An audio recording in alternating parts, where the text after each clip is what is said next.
Okay, are we ready to go? Thanks, Bill. Okay. So, good morning. Good morning, everybody. Welcome to the Highway Parks and Recreation Committee meeting. Welcome. Lori's going to take quick attendance before we get started. I've Linda O'Brien. There's a number ending in 83. I should be 228, 2218. Yep, you're 18, right. Who's 83? Okay. That's me, Lori. Can you hear me? That's I Lisa. can. Oh, is that you, Lisa? Lisa, right? Yes, Lisa. Got it. Lisa Okay, Stevens. wonderful. Okay, Lisa Stevens, Brian Backus, Ismat Alam, Janet Wynn, Josh Hawley, Matt Yetto, Bill Lawrence, Rosemarie Perez-Jaquith, Paul Briggs, Pete Ravicka, Ray Smith, Stan Fominski, and Supervisor Syed. Have I missed anyone? All right, we're good. Thank you so much, Lori. Good morning and welcome, everyone. We're going to have an approval of the minutes. Can I have a motion to approve? I will make a motion to approve. Okay, thank you, Yasmin. Can we have a second? I'll second. Okay, did anybody have any revisions? All right, all in favor of approving the minutes from our September meeting, say aye. Aye. Aye. Any opposed? All right, minutes are approved. Thanks, everyone. Do we have anyone joining us from the public? I don't believe I heard any names or any numbers that we didn't expect. Okay. Alexis just joined us as well. What's that? Okay, good morning, Alexis. Yep. Good morning. Okay, we'll get started with the highway and parks items, starting with Ray. Ray, are you with us? Yes, I am. Good morning. Good morning. So number 3 is our standard water breaks, 2 water-related repairs through the month of September. Bill is attached. Number 4 is highway crews.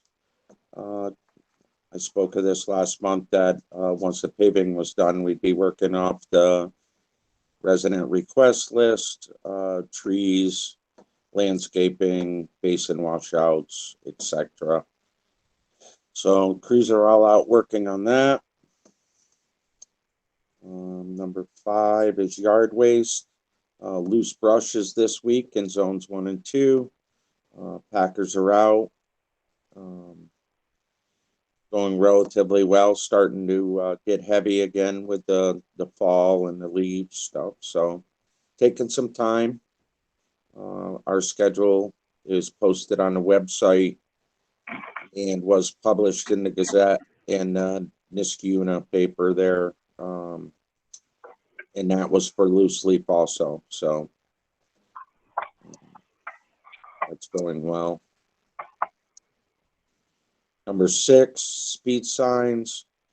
The new signs are here. We've been a little overwhelmed with paving, trying to button up paving and stuff. I hope to have my sign guy within the next week or 2 to get them out, get them charged up and assembled.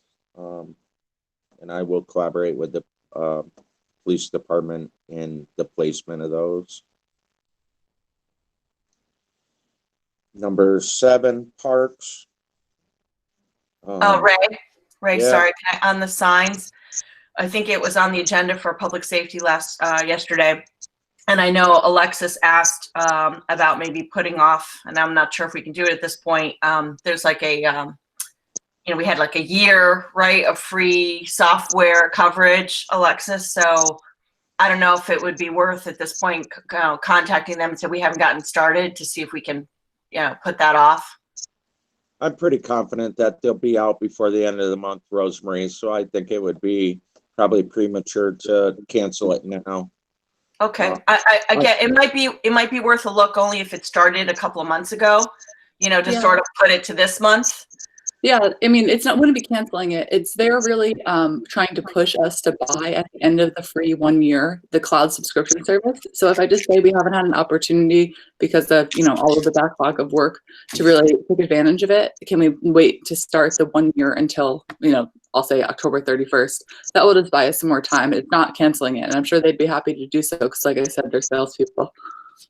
Yeah, just to extend the time. So if it started, for example, if she goes back and looks like if we got the delivery or whenever it started was like February or March or Yeah. April, just to give us the year. So Alexis, if you could do that, and Yeah, I have no problem doing that. even though this month, we'll get them up this month. So it could even Yeah. be October. It's fine. But if we've lost a couple of months, let's try and get them back if we can. Yeah, I All will right. do that. All right. Thank you. Sorry, Ray. You were on Parks, number 7. We'll begin ordering the equipment for the park improvement funded by Schenectady County. Janet had sent out an email. She'd be placing the funds in the account so that we can order. And I know, Rosemary, me and you went over to the county and kind of got the process of how we would be reimbursed.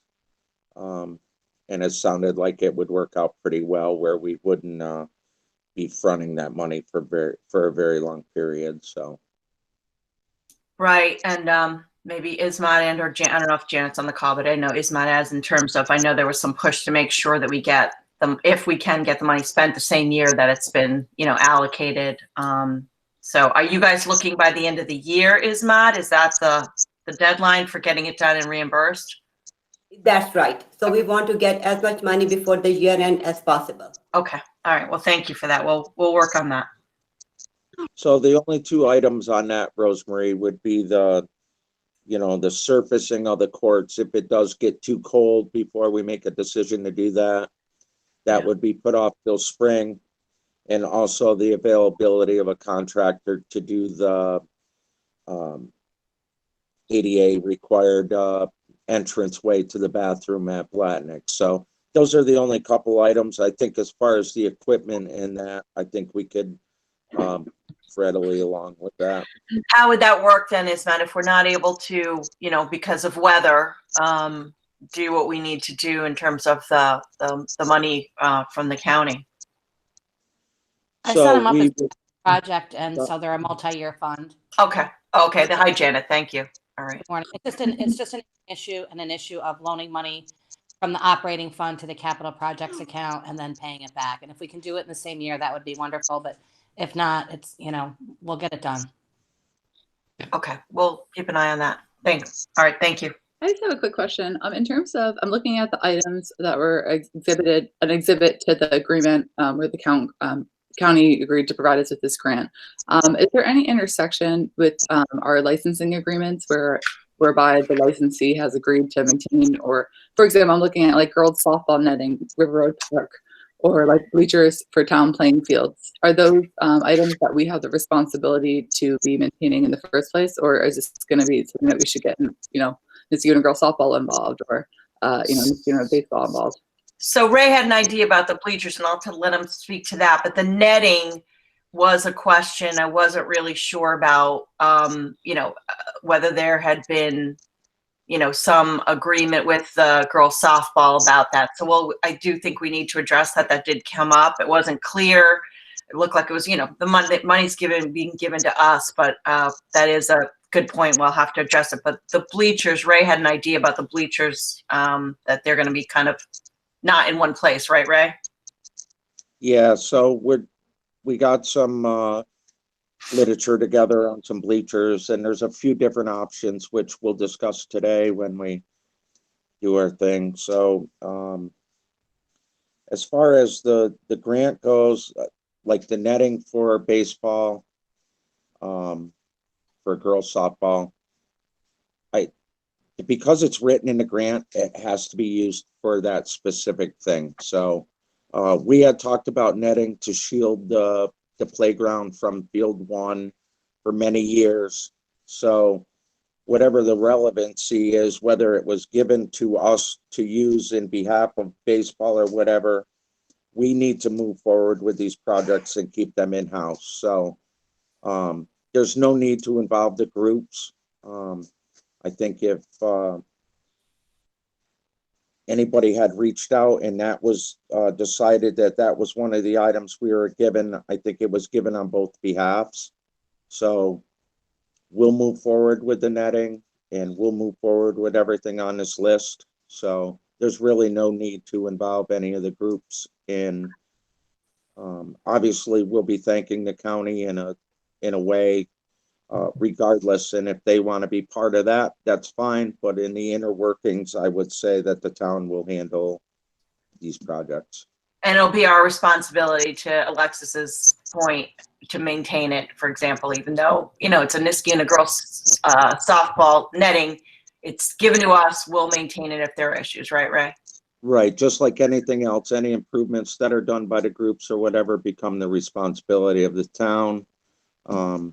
That's in any type of agreement through any of the sports groups. So any investment they make is turned over to the town regardless. Okay, thanks, Ray. Hey Ray, is it a lot of work for you guys to install the netting? Because I didn't know that you were going to do that, and I put that as an additive alternate in the bids that just came in for River Road Park. So we certainly don't have to award it to the contractor, but if you didn't want to do that, it is an additive alternative in the bid for the contractor. We'll take care of it so that it can be done and we can get reimbursed for the project. Okay. We'll take the bucket truck over. I think that's a pretty simple deal. Good. I'm sure you'll have overages on that, so we'll take that burden for you.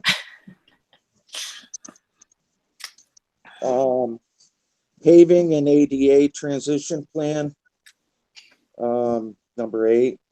So we just paved the last 13 roads last week, over the last 2 weeks. So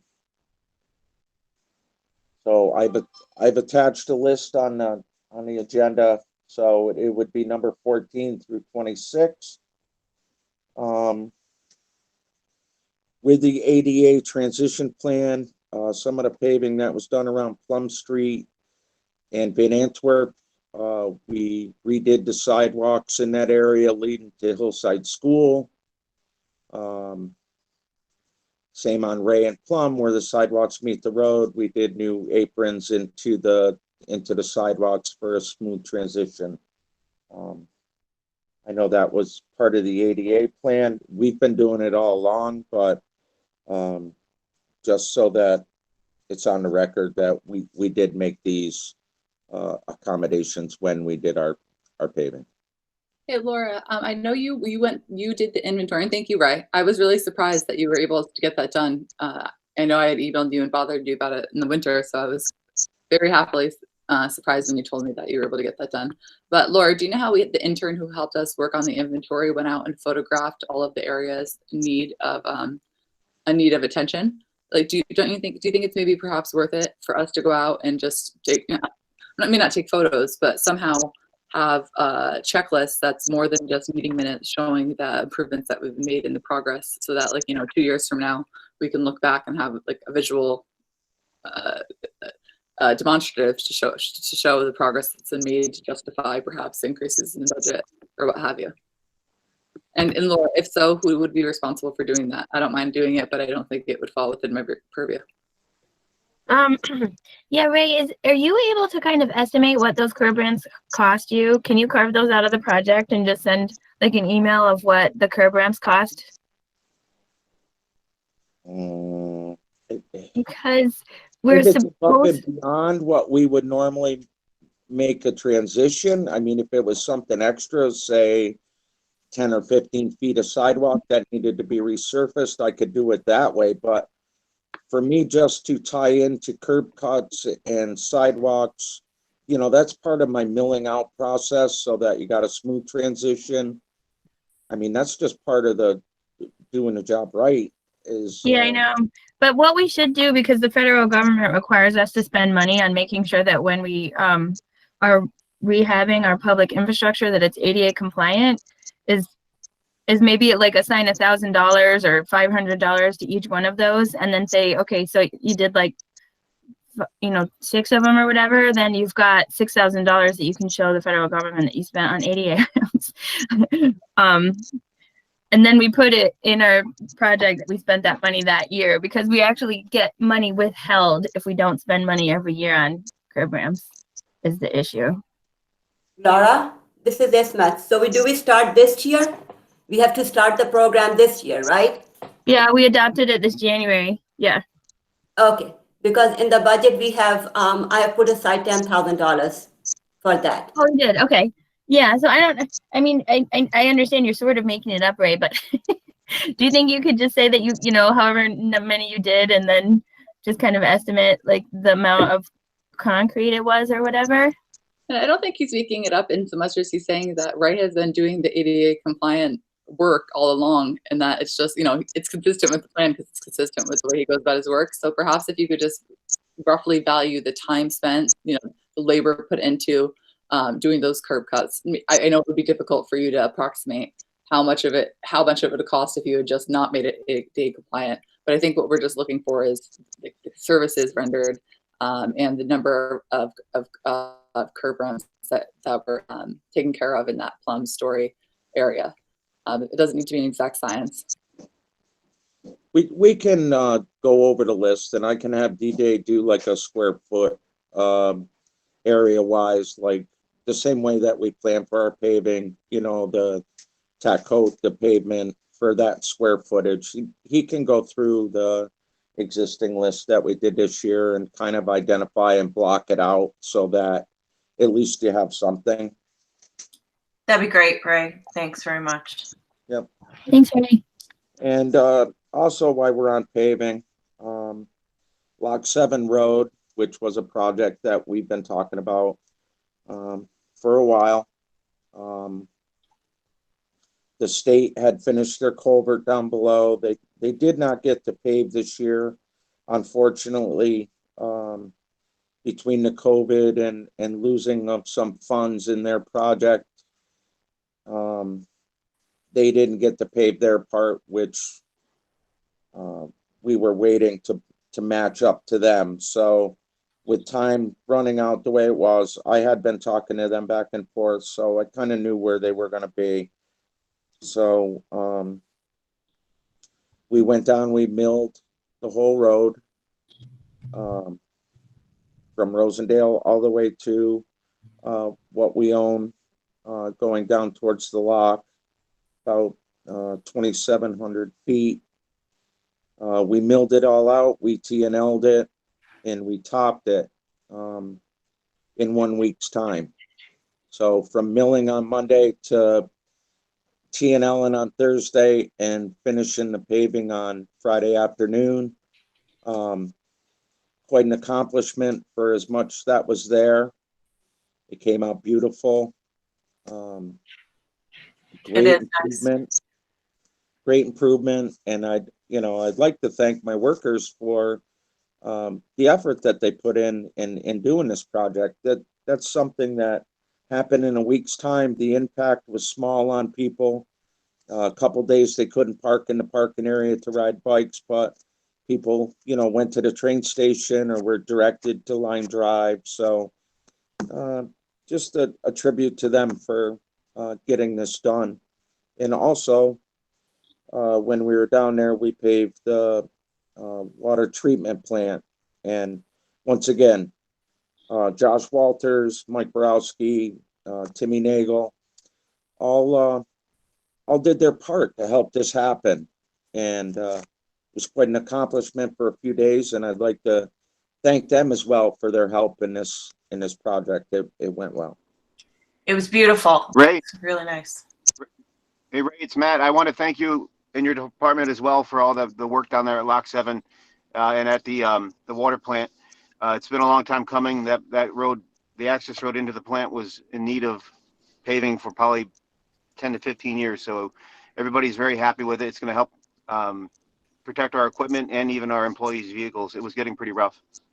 Yeah, and thank you, Matt. And your guys did a great job as well. Like I said, them guys did a lot of the prep themselves. They were very courteous and working with us down there in that area. So thank you to them as well. Great teamwork, really. And it really does look beautiful. So number 9, personnel. Just I leave this one on there all the time, is we have one employee out on workers' comp. And B, replacement worker. We'll be needing to interview again to look at another worker for our department as we move on. So if I get the interviews and I see somebody that's suitable for us, I'll have a name for you for the end of the month. Ray, what do you have in terms of openings? I have one opening that we had filled. One of my applicants found a job better suited in the field that he went to school for, which I always encourage them to find something, that they went to school for. So he did get another opportunity.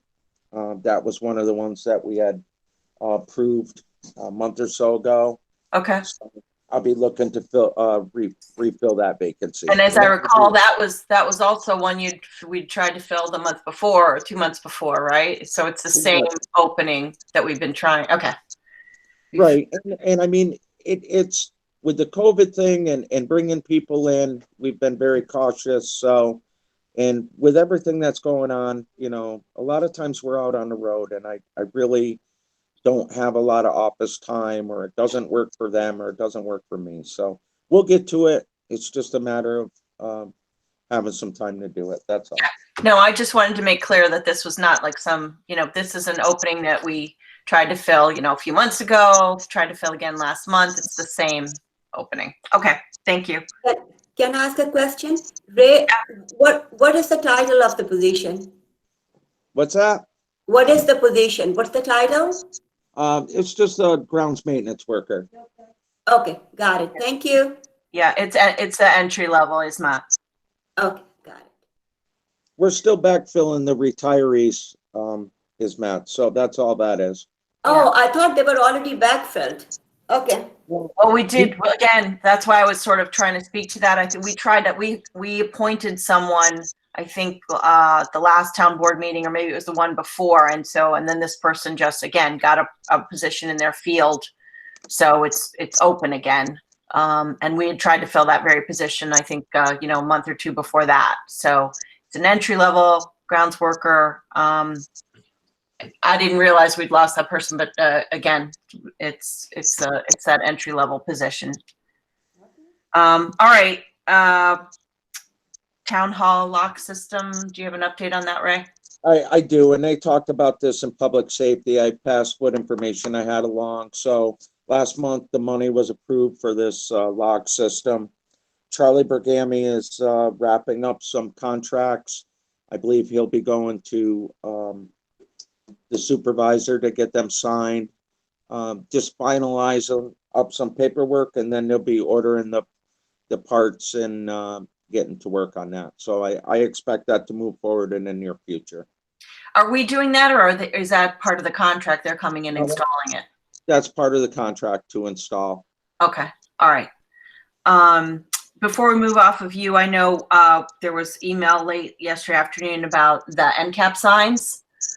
So I know Jean Sasta from NCAP had some communications with Alexis about the signs, and I know Alexis communicated with you about the posts, I believe. So I just emailed her back before the meeting. Okay. Depending on the placement, which we're going to be going around. So a lot of these signs will probably be hooked to our existing posts or fencing, possibly the buildings. So depending on the placement, it's hard to tell how many posts we would need, but we have standard sign posts that we use throughout the park. So we'll supply what we need. I don't think it's going to be a total number of signs. I don't think everyone's going to have its own post. So yeah, so I responded to your email, Ray, saying that I can thank NCAP for the offer to fund those posts, but at this time it doesn't appear that we will need them because of the reasons just stated. But just to update everyone, they're probably next week, they will have the 25 signs ready. Ray, would you prefer for them to be delivered to the highway garage, or if it's a local company, would you prefer to pick them up? Delivery would be better, I think. Okay, so once those are, Or if NCAP takes possession of them, I can grab them from them. It's totally up to them. oh, I'll just see whatever is the most expeditious. And then they want to participate. They have just through their advocacy of, of drug-free community with youth. They have a suggested list that obviously is non-binding that they wanted to present to you and Chief Wall of locations that they thought would be worthy of installing them. And I know that, we have a list kind of ongoing based off of residents' complaints, and Town Clerk Michelle Martinelli had suggested the dog park. So they had requested a meeting with you and Chief Wall perhaps sometime next week to go through. I think they just want to have an idea of where these signs are going so that they can, update their group of people who are supporters who helped fund this.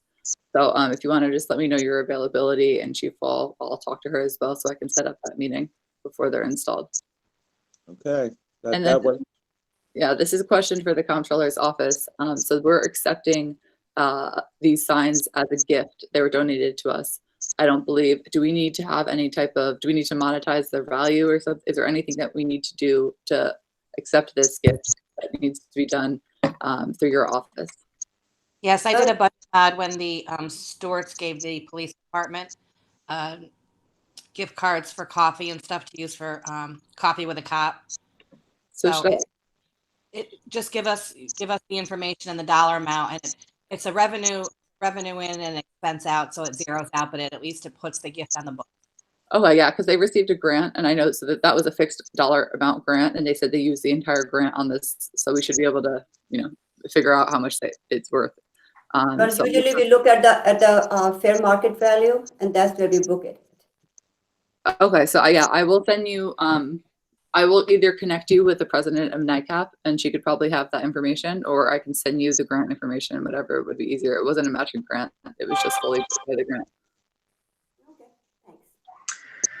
Okay, thanks very much. All right, we're moving on to Tree Council and Complete Streets. Laura? So Tree Council, and I have been working with Ray. Like we said before, we're just popping in a couple small trees that died because the summer was just so hard on trees. I got a quote from Northern. I ran it past Ray yesterday. I think we're gonna order, like, what did we decide, Ray? Like 7 or 8 trees, little guys to pop in and out of places that they died. And then the elms are being delivered this Thursday or Friday. And what was the other thing we were talking about, Ray? Oh, we're replacing the burning bushes that are like old and dying and also invasive around the town hall court windows, and putting smaller shade tolerant plants there to make that look nicer. We're still trying to work out if we can still do our Blatnick Park sign. I know everybody's really busy. I'm going to have a tree council meeting on Thursday. I'll see if they still want to do that. I mean, Highway here is going to be planting, because it's like 20 elms that are coming. They're bare roots, so they're a little bit easier to plant, but still a lot of trees. And then popping in a couple of these other little guys. But if we can, we're still hopeful that we'll be able to do a project around the Blatnick Park sign as well. Is there anything you want to add to that, Ray? Ray? Yeah. Laura was asking you about if there was any additions. She was talking about the Blatnick sign and tree planting, and was there anything else you wanted to add? No, I think she gave me plenty to do. Yeah, I did. I know. Sorry. She always does. Really good stuff, though, that lasts. Very good stuff. Make Very good stuff. a better world in the future.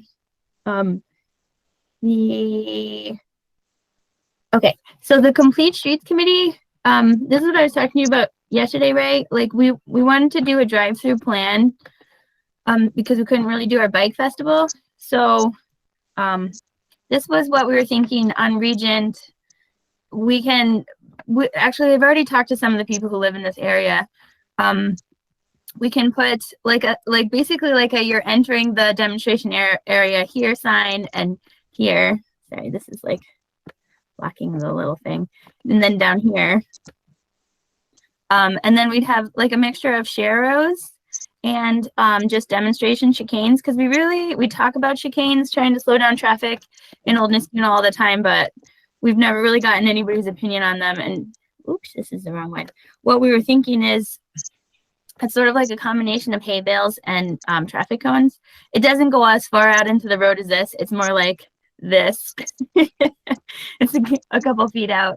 And then we wanted to leave a space where you can do chicanes two different ways. Like you can do them so that walkers can still stay on the side of the road, or that they have to bump out on the chicane too. And obviously the walkers like it better and bicyclers like it better when you can still stay on the side of the road. So we looked at the fall leaf schedule, and I think that the fall leaf schedule pickup in this area is October 12th and goes to October 18th. So we were thinking we could start this on October 19th, let it run for a week, get everybody's input on it, and then, just a good outreach to the community, talking about, different treatments that we can put on the streets, traffic calming and helping with bicycles.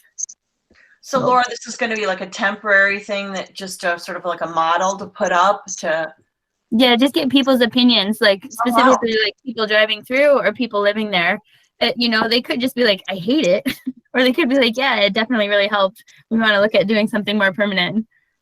And what would you use? Are you going to use like what was pictured, like hay and cones, or? I mean, you can do it as simple as cones, but the hay bales are a little nicer if we can get some, but we didn't want to buy anything until we had approval from you guys. I have it in my budget, but I wanted to make sure obviously that highway and committee was all on board with that. How are you going to advertise this? Well, look, we're going to mail a letter to all the residents on the road saying what was going on so that they wouldn't be freaked out by stuff that helped. And the Complete Streets Committee was going to let people in that area know. And then we were thinking of doing an email blast to the residents saying, go ahead and take a drive or a walk there and give us your feedback. And then also the signs, the entrance signs to the demonstration project would have information about it on them. I'm sorry, was this on Almeria, or which road was this again? Well, it's Regent between the blocks of Almeria and Story. And this would be for a week, about a week. Yeah. I mean, we can do it for less, but a week is kind of nice. I defer to you guys on that, actually. We were thinking about a week. Laura, I don't know how much, I don't know who's going to pick up all the hay bales and stuff. I mean, we'll be right in the middle of leaf season. We've been struggling along as it is. I don't really have time to go pick all this stuff up and set it up. I don't have the manpower or the time. So we can do it. We can do it as volunteer groups with just volunteer people. I know. If it snows, can I just push them off the road? If it snows, yes. Mm-hmm. They're very temporary like that. Yep. Well, it's kind of a cool idea. You're right, Laura. I mean, I live in Old Niskuna. People are always talking about speeding. So, and I've heard that discussion about, chicanes. It would be kind of interesting to sort of see what, temporarily might look like. I don't know if we'll get pushback, if people will be upset, especially given the temporary nature of it. Maybe not. Why did you decide on Regent? Was there any particular reason that street over some others? Well, we had originally looked at Clifton Park, but it was short and confusing, and we actually wanted people to focus in on the, the chicane and the share road treatment so that we could get feedback on that. And Regent is similar to Dean in that it's kind of a long straight road that people typically use to cut through. So, how are you going to collect the feedback? So you're going to have the signs, you're going to, again, advertise the way you discussed. How will people be able to provide feedback both, during and after? What's the vehicle for that? So we still actually haven't released our survey. I mean, we could we could have a separate, you know, like what we were talking about is putting a QR code on the sign so that Okay. anybody who was doing it could just, you know, QR code the sign, pop it in their email blast. You know, we could say drive through here and then click on this link and tell us what you think. Yeah. Okay. So we may be able to fold it into our survey or just have a separate place electronically where people are letting us know. No, it sounds like you got, you know, different avenues covered for people to be able to provide that feedback. I don't know, it's completely novel. I mean, certainly novel to me, but everything's novel to me because I'm brand new. What does everybody else think? I've got a question Okay, Stan, what's up? for all the lawyers on the call. Is the town going to be responsible or liable for damages or injuries resulting from crashes from people swerving around these chicanes? According, at least from what I see in the pictures, there's actually going to be in a traffic lane. There's certain requirements about not blocking traffic lanes. So I'm just curious if something happens when all these hay bales are out in the middle of the road, are we going to be liable for that? It's a valid point. I don't think Thank the you. intention is to have them out in the middle of the road. Like when Laura popped up that picture, she did indicate they'd be much closer to, you know, to the curbs. But it's a valid point to be raising. Paul Bergs, maybe he can jump in, but I mean, so to the extent when there's any changes in a roadway, we usually give advance notice. Like, you know, we put up a sign that says there's going to be construction activity or there's going to be changes on this route, etc. I don't know if that would apply in this instance. It seems like it would be consistent because it would be trying to avoid the same problem, meaning you want drivers to be on notice. I don't know if there's anything set in statute that would require us to do so, but I think that it would be more that it would be perhaps we created a negligent or we were negligent in failing to inform pedestrians and or drivers. I mean, Paul, what do you think? I mean, I think it's probably a best practice to make sure we have a lot of advance notice to give people a heads up. I agree. As long as there's some sort of notification or warning, we're fine. Alexis is correct. It's no different than when there's construction being done. Yeah, so I guess I would handle it. And if you look at how we handle informing the public and how much notice we give when we're having construction activity, and perhaps, you know, do follow them the same step for this demonstrative project.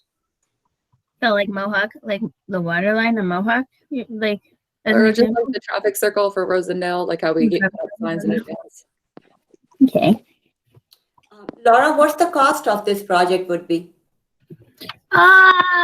It's mostly volunteer. Like when we do our bike rodeos, it's typically under $1,000. This one's going to be way less because we're not doing any giveaways or anything like that. So, I think that it just would, I mean, and we don't actually have to use the hay bales, but if we really, like if Ray's really maxed out and he's working really hard on all the tree council plantings and stuff like that, you know, it would just be the cost of the hay bales and some. Okay, that's not bad.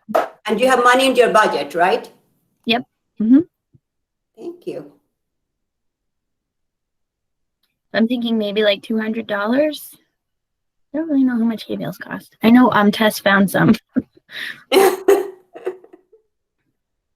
All right, Laura, I guess you'd want to run by your notification you plan and now the signage, you know, who's taking care of the signage? Is that something you're going to borrow from highway? Is that something you have already, you know, in terms of on either end of region where you're going to, you know, set this up? Yeah, so we have the ability to make signs up to 11 by 17. We have a laminator that can go that big.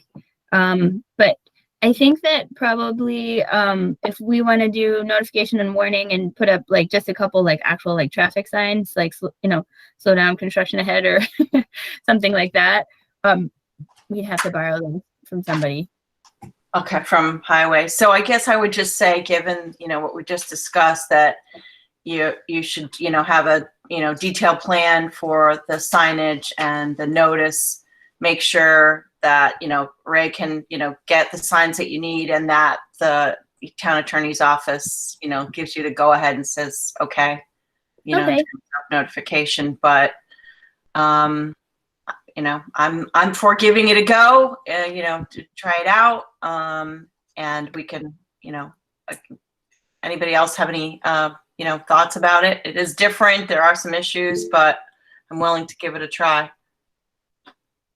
So Ray, the initial, because we were trying to schedule it around leaf pickup, the initial week that was right after leaf pickup was October 18th, but the other possibility I think is November 9th, which I know is also getting closer to the snow, but if you think it's better to wait a little bit longer, with the understanding that if it's looking snowy or icy or bad, we would cancel it. But would you think it'd be better to push it to the second window of the leaves, right after the leaves are picked up? Yes, Laura. One, I think you want to avoid being any time around Halloween. I think wait till Halloween's over. I don't want to have to go out every night and move these out of the road with people being out, when I'm pre-Halloween. So you might be better off waiting till after and taking the chance. Because the second round of leaf pickup in that neighborhood is, I was just looking, you have it in your agenda, is for zone 3 is the week of November 2nd. So then the week following that is the November 9th week, which maybe people will have more bandwidth on November 9th to take a look at it too. I don't know. It gives us a little bit more time to do the notification and get a more detailed plan together. Traditionally, your first round of leaf pickup is heavier. So if we can get the bulk of it out of there, and it looks like leaves are falling already. So good chance to be quite a bit out the first round, which will let us get the bulk of it out. So I think the second window would be the best. Okay, so I'll talk to Complete Streets and we'll do a little bit more work on the signage and make sure that we're properly notifying everybody, and then aim for November 9th instead of October 18th. Okay. And I think it was Josh who had a issue here, just saying, make sure people have the ability to contact, someone if there's a problem or a complaint or issue. And then I see not everybody's in favor. So duly noted. Pete's not in favor of it, and I'm sure he's concerned about the same things that Ray is concerned about, or maybe that Stan raised. Again, valid points, but let's see what progress we can make, and maybe we don't do it for as long. Laura, just work on it, see what other. Yeah, we're flexible. We'll raise some additional issues, and so maybe come back with a plan that addresses some of the issues that have been raised, and we'll see about doing it in November. Okay. I think the residents' input is big too, Laura, because you know how people get, not in my, it's okay, but not on my street. So Right. No, I completely agree. Although apparently some of the Complete Streets people were out there scoping out where they wanted to put it on that map that I showed you guys, and some neighbors came out and talked to them, and we were very excited about it. So. Well, I'm just saying, I would take what they say. That's great if they're good with it. Yeah.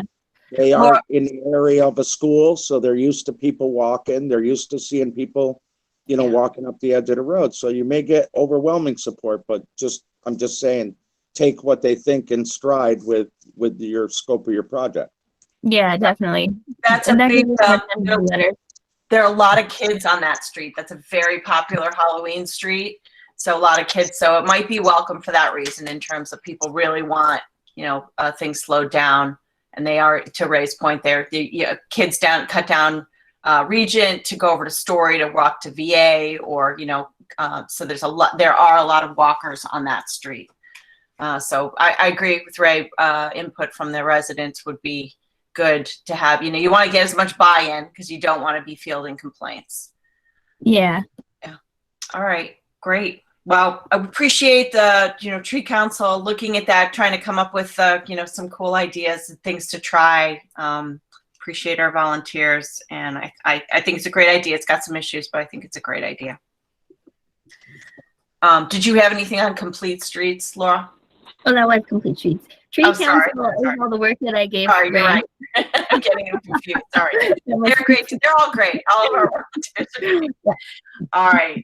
I'm going to move on to the youth representatives on the Town Advisory Committee. So I'd raised this in finance last month, and again, it was sort of an outgrowth of my experience on the school board about having a youth voice. You know, we got student board reps on the board, and then from there, actually, we involved a lot of students on a lot of district committees.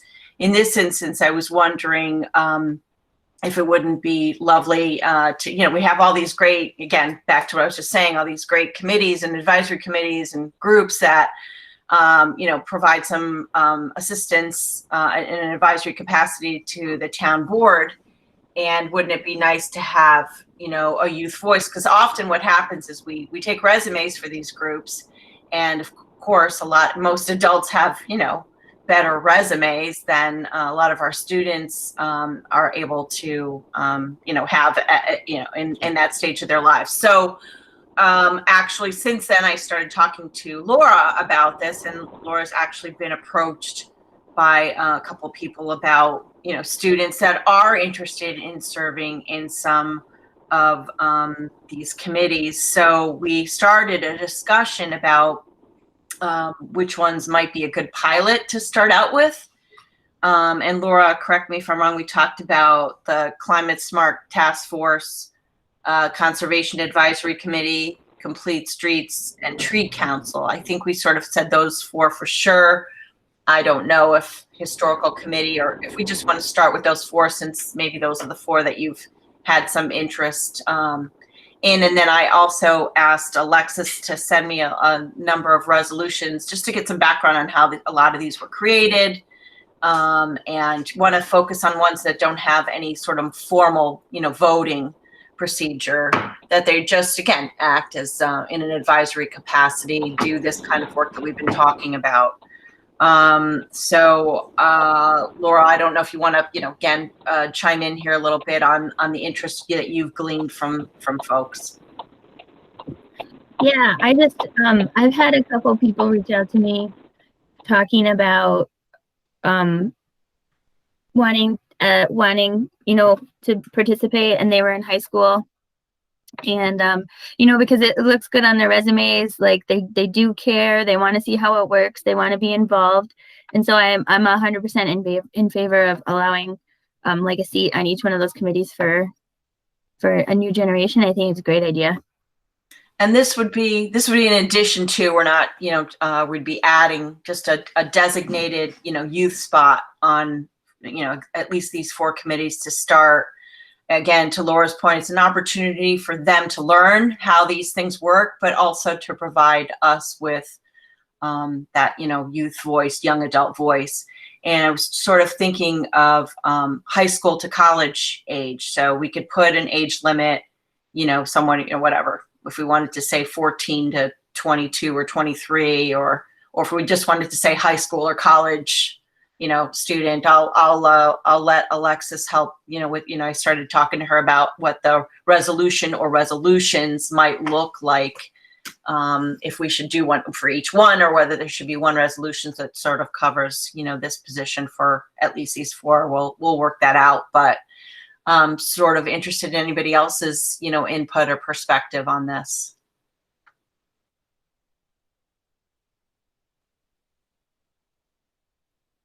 Everyone seem in favor, seem like they're okay with, trying it out?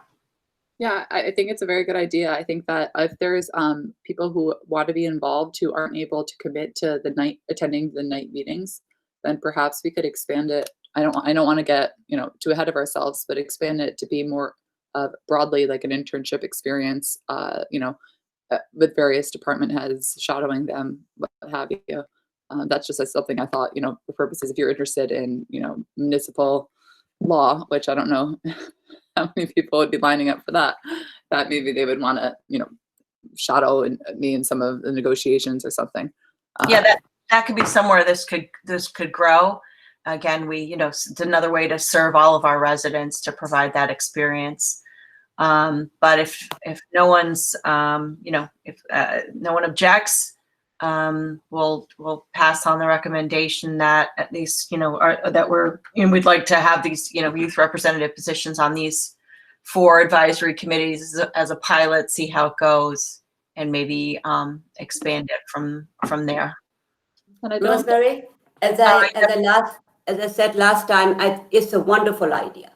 And as I mentioned last time, maybe we can see if they can get like 1 extra credit hour, because they will be coming and helping us and they will be learning from it. So it's life experience. That's what we did at City and City of Albany. And I think counties used to have something like that, where the students would be shadowing some of the department heads during summer time frame. Yeah, no, that's a great idea. And actually, there is a program through the high school where they do internships.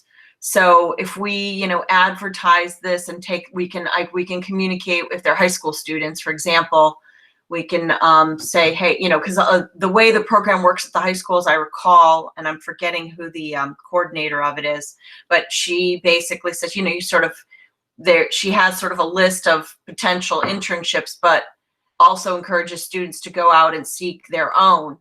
So definitely, that's a great idea. We can remind, whoever we appoint, hey, if you'd like, you can, you could probably get credit or some credit for, participation, in this committee. And to Alexis's idea, that's a more, we could open it up more broadly to like an intern, more of a internship in more of our, in our departments. Let's say we've got some folks who are interested in planning, or, and they want to learn more about that, or, municipal law, to Alexis's point. I don't know how many people would be raising their hand on that one. I don't think Or finance, I take one.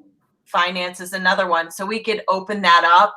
That would be another, potential outgrowth, but, just having these youth reps on the board will, again, to your point, I still think they can get credit, and we can see where it grows from that. So I don't think there's anything prohibitive. So I know I explained to you that, it would be, we wouldn't have to change a resolution to add a youth representative to a legislative committee, since these committees are born out of the supervisor's authority granted under state statute. I don't think that would prohibit us from, on a committee by committee basis, from having a position, an advisory position. I don't think our rules of procedure applicable to legislative committees would prohibit that. So in so much as you think that you would want somebody on this committee, I think that's a conversation we could have. I think that it would also maybe perhaps be useful to have a youth representative on something like Public Works, because Public Works is one of those areas where I feel a lot of youth aren't aware of the job opportunities within Public Works, and like water plant operators and all the jobs that we have trouble filling. So maybe those would be good opportunities, both twofold, to expose youth and also potentially to serve as a recruitment for future employees. Yeah, sure.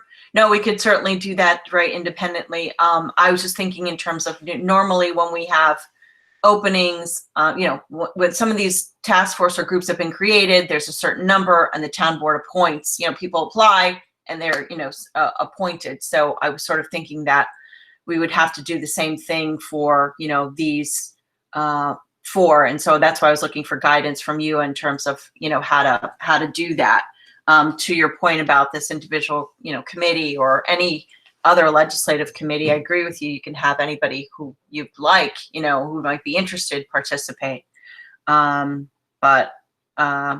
right, so we'll sort of, move forward, trying to figure out, logistically how to do it. Sounds like people, are okay with it. It sounds like, people favor going forward, trying it out. We'll see where it grows from there. All right, thanks everyone. So we're going to move on to the Knott Street Improvement Plan. Laura, any updates? I know engineers or anything. I don't think you should take it off the agenda, but I will try really hard to have that ready for the end of October. I mean, it wouldn't take too long, so I'll put that back on my radar. I continue. We continue to have it there. I know you raised it at economic development, last month or whatever. Again, I think just to sort of keep it on the radar. I don't know if you've had, I was just also wanted to call and see if you've had any updates from the county. This is still targeted for the spring. There hasn't been any changes or delays that you know of, correct? Not that I know of. No, I've been working with the county on Upper Union Street. So I can reach out to them and just kind of get a summary of where we're at with all the stuff that I've been working with them on. But I did want to mention, I have 2 grants that I forgot to mention that kind of touch on you guys. Well, I started mentioning it with the River Road Park grants came in, the bid for the River Road Park grant. So I completely appreciate that Ray can put up the fence because it is over. So it was an additive alternative to put up that netting, but if Ray can do it, that's great.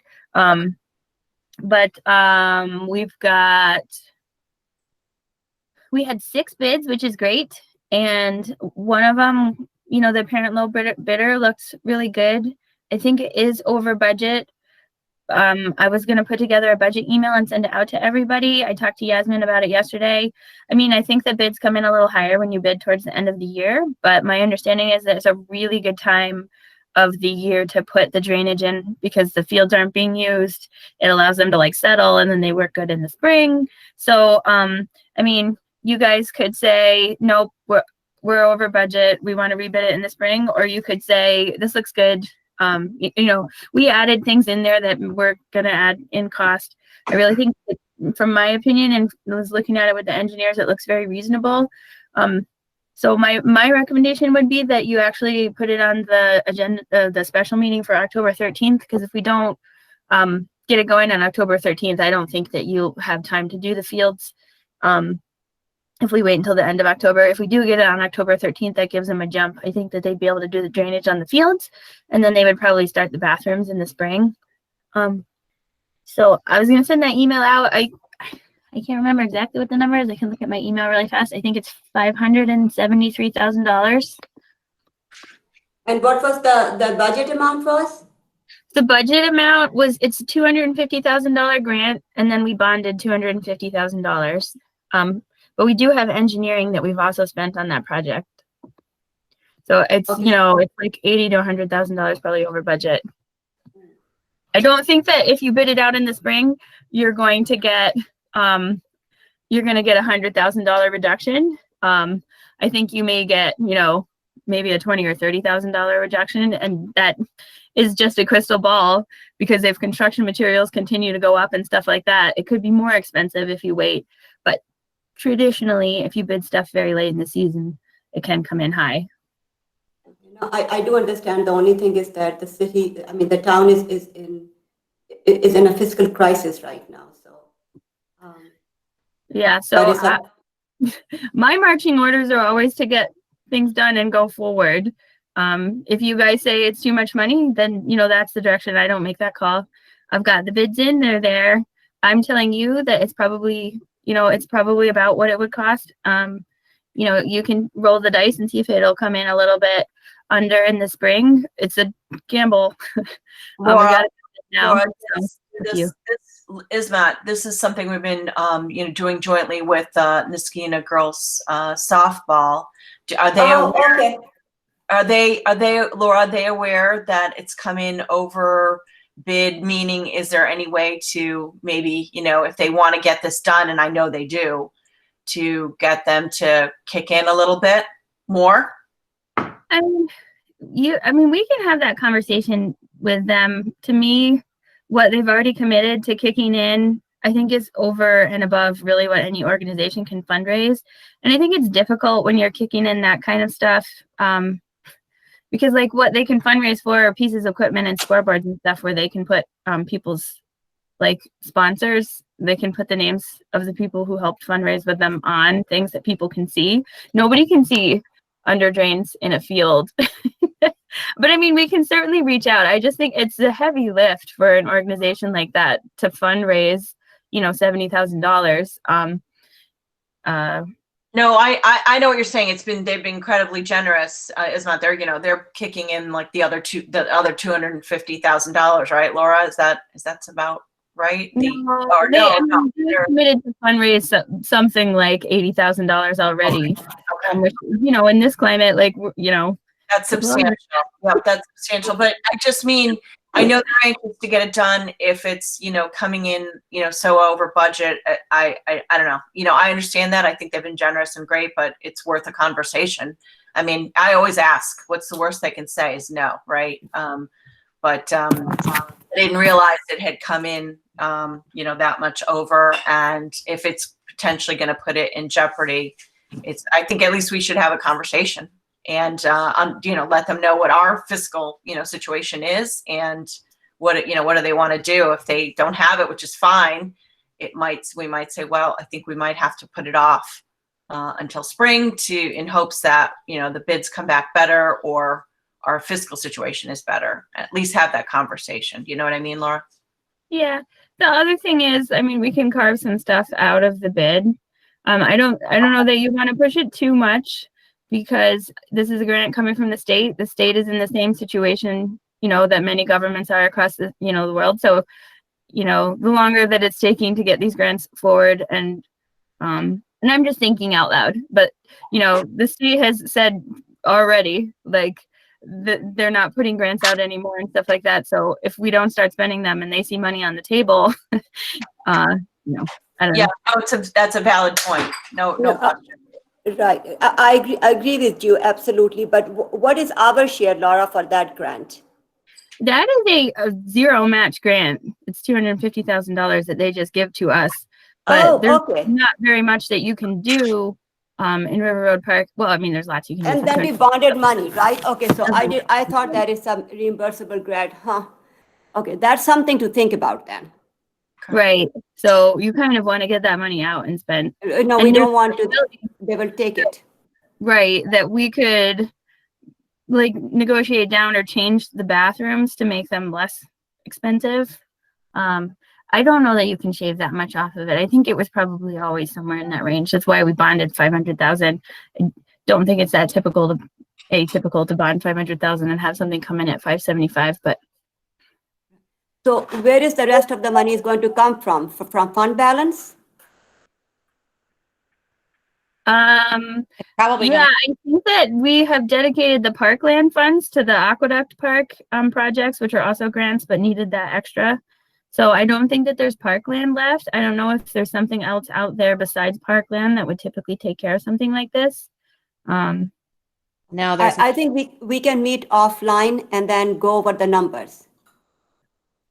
Over the grants and everything. Does that sound good? That sounds good. Again, just the timeline on that is October 13th, just to be aware of, because if we don't push it on October 13th, I don't think it's worth doing it this year. You won't get anything. We can meet tomorrow. Yeah, that's fine. And ultimately, it's not my decision. It's the supervisors and it's the council decision. It's not my decision. Right. My thing is only to talk about where the fiscal condition is. Yep, no, that for sure. So, whether it's, we cut something out, to try and save the money or, defer it, all those are conversations, but be a good idea for you and Laura to connect. And then again, I think we do need to let softball know what's going on and then go forward from there. But thanks for the time. Yeah, I agree, Laura, right? If we don't get it done by then, we're not going to be getting it done, but let's you and Isma talk, and then definitely we should bring softball into the conversation just so they know what's going on and they can weigh in or at least have some knowledge of what's happening. Okay. Hey, And then question. Laura, yeah, so the quotes that you got, is that for phase 1 of the project or the complete project? it's phase 1, so that's the other thing. I mean, we know more money has to go into that part. Yeah. So I would caution draining all the parkland funds on one project when, there's a ton more parking lots to be paved and entranceways. You got to be creative in where you get the money. You can't just drain the parks fund when there's ongoing projects in all these other parks just to compensate another one. Right. I mean, that's what I was saying. I actually don't think the money is in the parkland fund anyway, because I think that most of the money that went into the parkland, I think there's I don't know, Janet can jump in here. A lot of that parkland money is going in there. A match to the Canal Corps grant because we just couldn't put in that in kind. yeah, there's not a lot of money left in the parkland fund, and that doesn't rejuvenate unless there's construction in the town. So, you know, that's not something that's funded every year. That builds over time, and once it's depleted, I don't know where we get the money to do regular needed maintenance in all these parks. So I just an air of caution that we can't drain that fund for something new when we have a lot of old stuff that needs to be addressed. That's all. Yeah, that makes sense. Especially on phase one, when there's a long ways to go with that project. All right, thank you. All right. Sorry. And then Aquaduck Park is almost done. I don't know. Did you have a chance to drive down there, Ray, and take a look at it yesterday? So if you have a chance, drive down there. I'm getting ready to wrap up some of those grants down there. And then I do, I know I've heard from Matt a couple of times on Carey Court. Matt, do you just want to talk about your Carey Court thing real fast? Sure. Ray and Laura, there was a email sent from a resident over there on Carey Court pertaining to the easement that goes from Carey Court out to River Road. We installed a water main a couple years ago to tie in the two roads, and we had intended to just let it grow back and then brush hog it every once in a while just to keep large trees from growing back. But I think the park crew is mowing that, and I have no preference either way. I mean, obviously, if it's clear, it's less vegetation growing over our main. I didn't know if they were mowing that because of what you thought we wanted, or it was something beneficial for you guys. But the one concern for a resident was that people were using it as a cut through, walking across it. But it is town property. Yeah, we mow it because it was once brush, and then when you put the pipe through, you know, it was kind of a usable area. We're helping out complete streets. But yeah, I mean, I just wanted to be consistent across departments. No, if people are calling us with questions, I just want to make sure that we all are in the same mindset, because I really don't have any reason to let it grow wild. If it's beneficial for the water line, and it's beneficial for the use of town property. Well, actually, our mowers go through there to mow the small section on the backside that we have to go down in the court. So we just kind of use it ourselves as a cut through to go mow behind one little house over there on Balltown. That it's town property. I think we can do whatever we like with it. Yeah, I'm in favor of as long as it's not hard to mow, I'm in favor of keeping it mowed for complete streets reasons.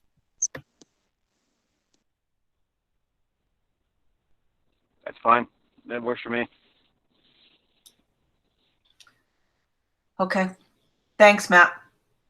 Thank you. Anything else, Laura? No, thank you. So I'll get you guys all the River Road grant stuff. Ray, did you have an opinion on fall construction versus spring construction on River Road, if we're doing it?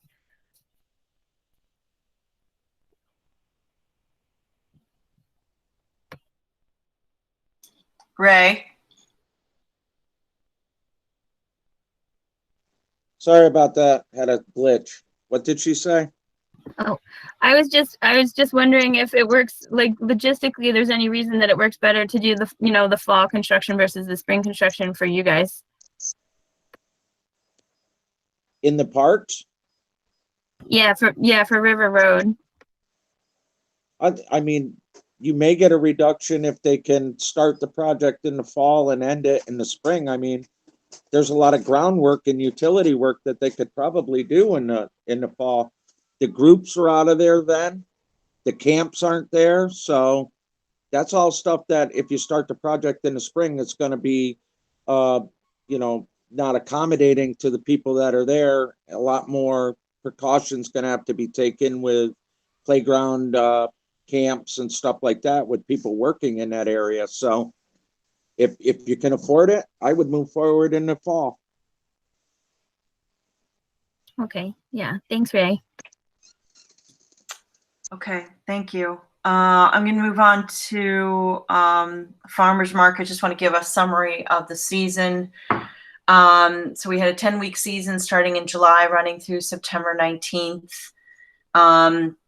Libby Kokosha was the chair of the committee. Yasmin and I were the town representatives, and we worked with NCAP and Niskuna Community Foundation, the co-op. The other committee members. It was a good collaborative effort. So I just want to thank everybody who participated, who supported, and especially our Niskuna Police Department. Fran and her crew were great in terms of supporting the signage that needed to come up and come down every Saturday morning. So this is the second year we did the farmers market. The first year was 3 weekends. And it was done at the Niskuna Co-op. This year.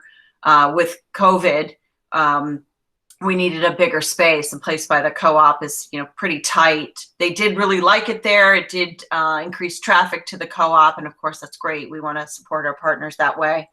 But this year we had to find another location. We talked about doing it at various parks, and we settled on the Town Hall Green. Feedback, still the survey hasn't gone out, but just, I was there most Saturdays. The feedback from the vendors was very positive. They appreciated the fact that they had more space to set up, to unload their trucks and to set up. They, like that much better. They would like to see an even longer season. I guess a traditional farmers market season would go into October. We talked about that briefly, and I think the supervisor spoke to that issue, that we, it was a big commitment. We had a very small group, and as I said, Yasmin and I, shared duties in terms of having to be there on Saturdays to allow folks in and out, to get all of our equipment. We had tents and tables and things set up for this. So one or the other of us had to commit to being there for the 10 Saturdays. And also, again, given the fact that our police department was helping with the signage, et cetera, we decided to sort of halt it, but it's a discussion for next year. Of course, next year, we were just talking about the Knott Street Improvement Project, which we expect to start in the spring. And I know they want to be done by, October, the holidays. I know that's a big, time that they want to make sure that there's no construction going on there. So that would overlap again with the farmers market season. So next year we expect that we won't again be at the co-op, that will be at the Town Hall Green or somewhere else. Issues involved were, we didn't provide a, porta potty. We didn't want to have that sitting out, at Town Hall for all those weeks. And we didn't want to let folks into Town Hall for, COVID purposes. So that was tricky. So we didn't have that. And honestly, funding wise, even separate and apart, I'm not sure we can afford it. I asked, the comptroller's office, Janet and Ismat, to just give me the final numbers. Thank you both for providing that. It looks like the revenue was, we made $1,390, but spent $976 on posters and signs. Which surprised me, actually. I thought that was kind of a big number. So we did get a lot of donations in terms of, hand sanitizer from the county. I went and picked up things, and gloves and masks, and they gave us that. So that wasn't a cost. So we netted just over $400. I don't think we expected to net anything. I mean, it's a community event. So, that was nice. And the other thing about having it at Town Hall was when we had it at the co-op, there were costs associated with having the police there to help with the traffic crossing from the parking lot across Knott Street over to Town Hall. So we didn't have to deal with any overtime costs in terms of the signage putting up and down. They just did that in the regular course. Fran would put it up on Friday before she left for the day. And Saturday we have officers on duty. I often helped, take down the signage as well. So there wasn't that cost. So overall, again, next year, there may be a push to make it a longer season or parcel it out. Again, pleased that mostly it was just a great community event. Hopefully next year there was a push, of course, to potentially have entertainment, potentially have, we were restricted by CDC guidelines in terms of being able to serve food, like, it could be prepackaged, but it couldn't be like a lot of farmers markets that you can, cook something and have it eaten there. We weren't allowed to do that. So if we're in a better place in terms of the pandemic and otherwise, that would be something we could incorporate. We had about, I'd say 10 to 11 vendors on a regular basis that were there. So, and, we had some pop in during, later as the session, grew. Again, overall very positive, and just wanted to sort of give the update on that. I don't know if anybody else wants to jump in, but that's, sort of the summary. I just had a quick question. How many non-food vendors did you have? So when you say non-food, you mean traditional farmers, or? Yeah, I know my mom brought Taylor home like a hand-sewn mask, and so like to the extent to which that's potential revenue stream. I remember every year there was like a big craft fair in the gym of the Niskuna High School. Yeah, yeah. So I'm not sure if it's an opportunity where if you farmers market, if we have the space to open it up broader than just food, but also to maybe like more of a craft fair, like, people selling jams or selling, yes. handmade so products. that was something we had. We were open to that. We had a local resident who is in the olive oil business. So she, brought her specialty olive oils were there. We had the mask lady. That's actually what we called her. The mask lady was there every week, and that was great. We had, Sandy's Coffee was there. We had a vendor a distillery vendor. That was kind of cool. Did you tasting? No, I didn't. No, they couldn't do those. But it's too early in the morning for me anyway. So they had that, and we had like a guy who sold honey, and we had a woman, the cake lady that sold the rum cakes. So we were open. There were certain protocols, but that kind of thing did seem to grow. And like I said, the Sandy's came later. The olive oil lady came later. And so it can, that's totally something that would work. Like I said, we had about 10 to 12, mostly 10, 11 vendors on any given time, and a few of them really did want to extend into October to sort of match the market, to sell mums and gourds and things like that. And again, it was a big commitment for very few of us to continue. We just said, well, we're gonna stop now. We'll reevaluate for next year, but just FYI, those were the highlights. So again, like to thank the partners, thank the supervisor and the Niskuna Police for really great collaborative effort, and all those people who attended. I mean, I saw people that were there every week who came regularly. So that was great. Another opportunity to be with community residents. Okay, licensing agreement. The Niskuna Girls Soccer has approached us about wanting to do some improvements. Ray and his crew at the beginning of the season did a lot of work at Avon. Softball. I'm sorry, I said soccer. I meant softball. Ray and his crew made a lot of improvements at Avon Crest we have one softball field there.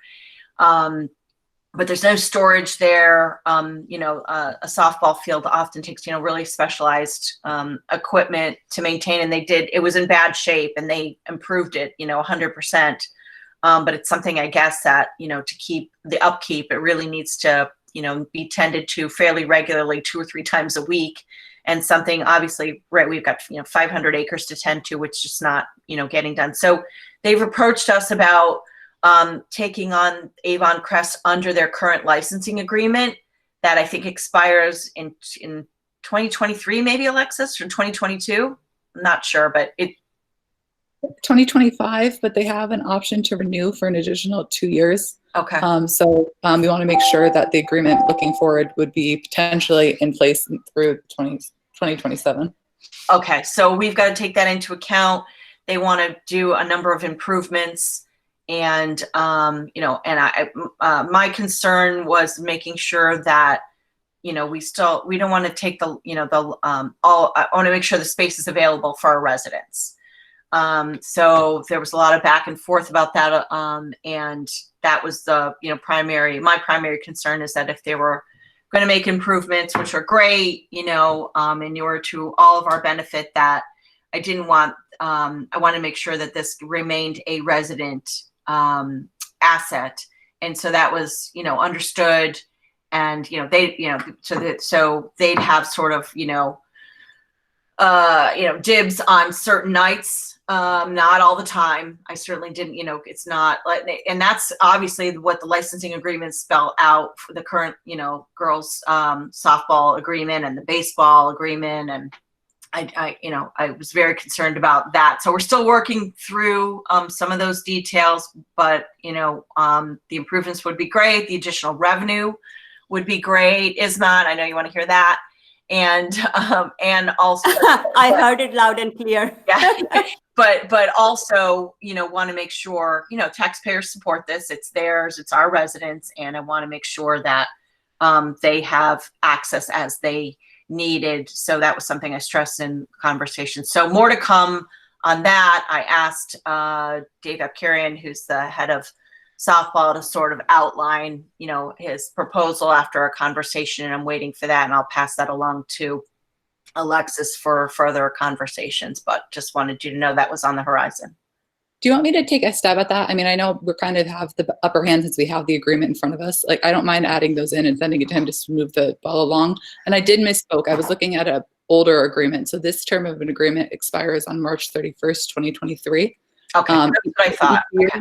So in 2021, we should expect to receive $2,300 in a licensing fee. And as I understand from conversations with you, the intent is to amend this agreement to define premises, not only to include River Road Park, but to include Avon Crest Park as well. Right, it's one field, and they're going to do, and I want to make sure the value of all the improvements are set forth, and they were talking about doing about $10,000 of improvements and taking on the maintenance, which would free up, you know, our parks and the maintenance.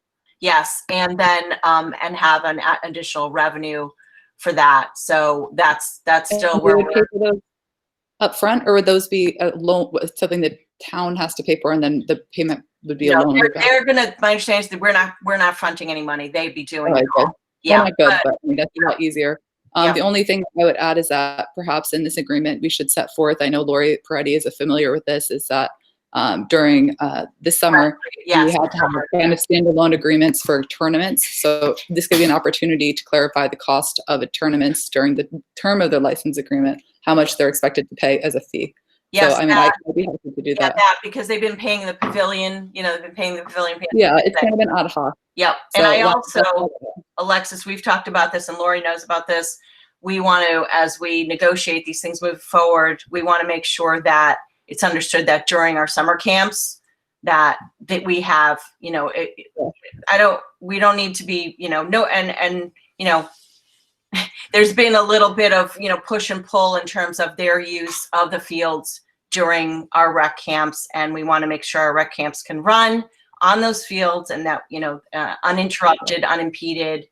And so that is something I think that was, my understanding is in prior licensing agreements that was stated, and it's not in the current agreement.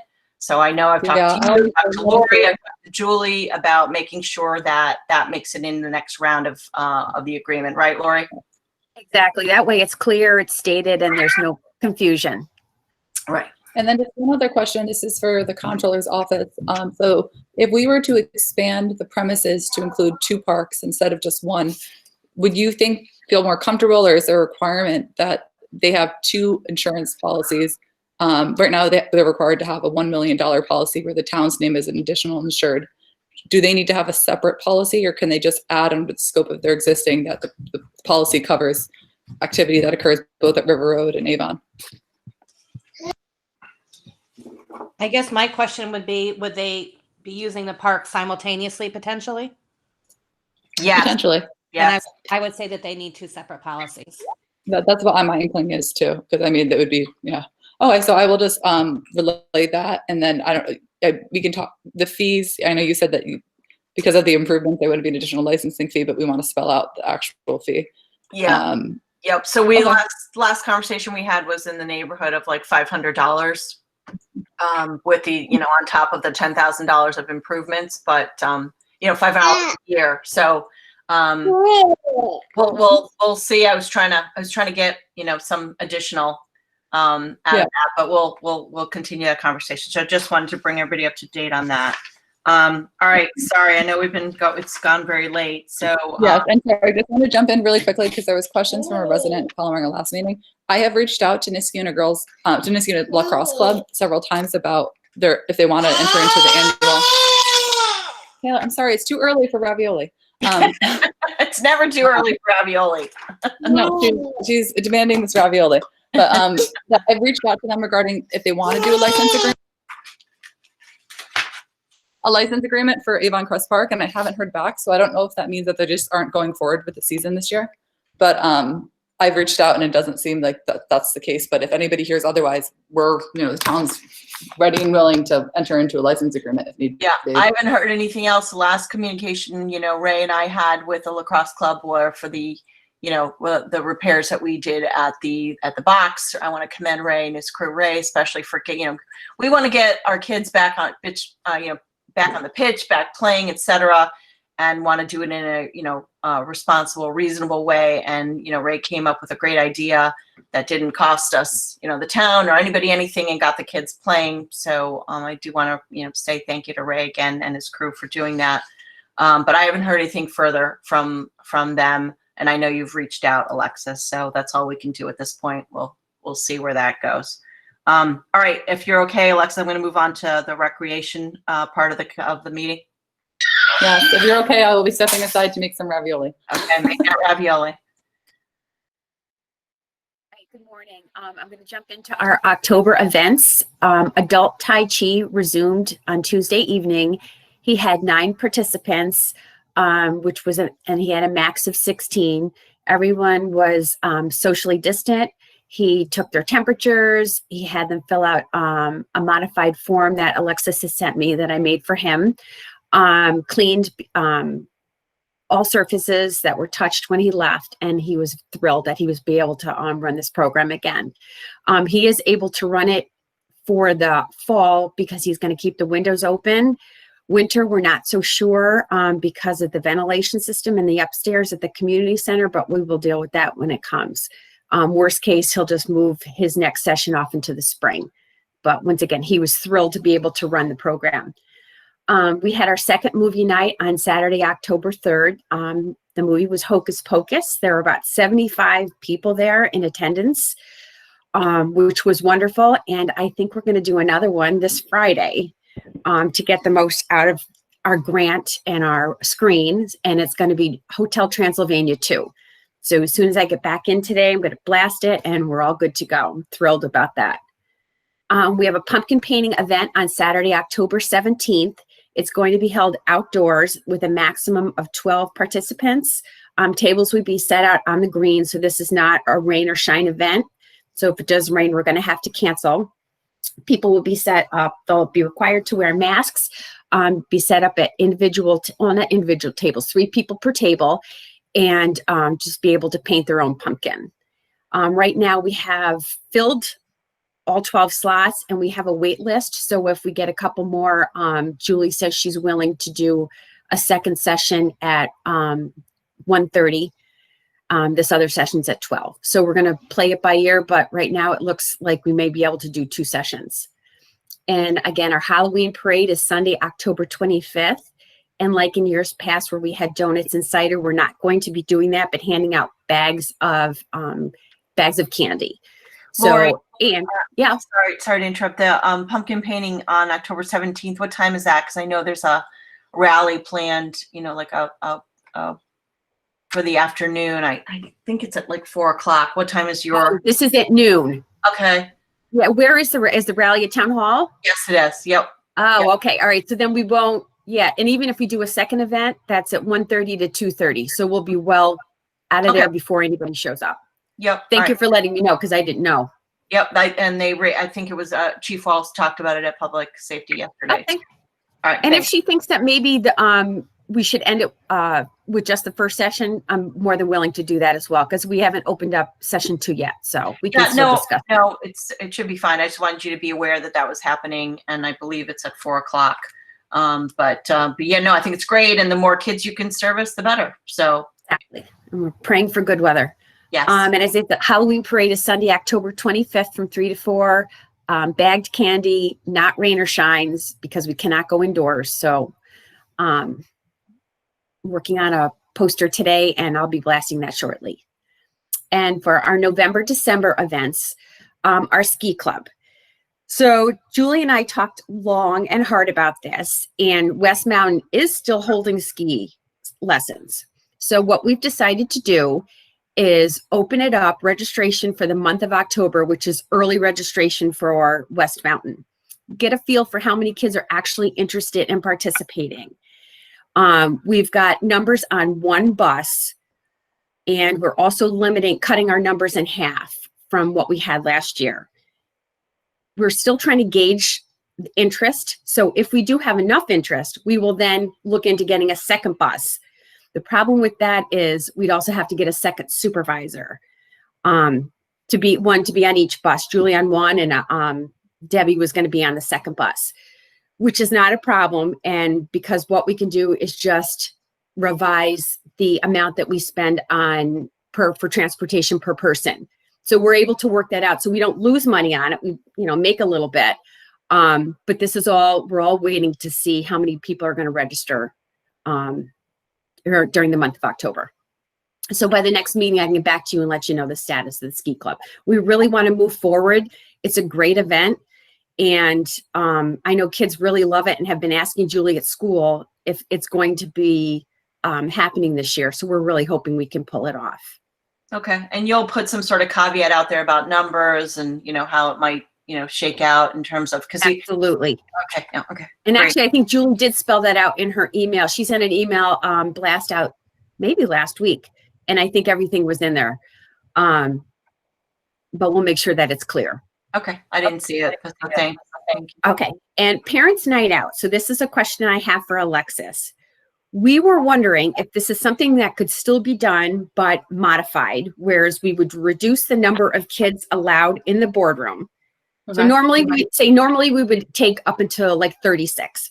So if we were taking, and we were kind of down in the boardroom trying to judge how many people we could fit on their little blankets, 6 feet apart, we were saying maybe a dozen, and then maybe holding multiple parent night outs, maybe one on Friday, one on Saturday, one week, and another Friday, Saturday the following week.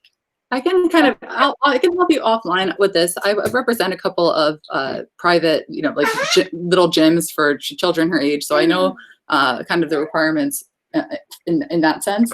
I definitely will require a reduction in the number of children. I would say the first session should be 25% of what you would otherwise do in years prior, then 50%. And then really strict screening requirements. It would be preferable to, if a parent has like 3 kids, to keep those 3 kids obviously together since they're from the same household. And then we would want to have some waivers and some, some additional information that's included in there, and training done by the people who are going to be hosting the event, and also a sign-up list so that I can add Taylor to the event. But so you think it can be done? Because this is a huge event, and that's where we get all our toys for Tots. So I really don't want to let this go this year. It'll be like the summer program. It can be done. We'll have to make modifications. It won't be like in years past, but definitely something we can do. Okay. We'll talk offline. That's fantastic. Thank you.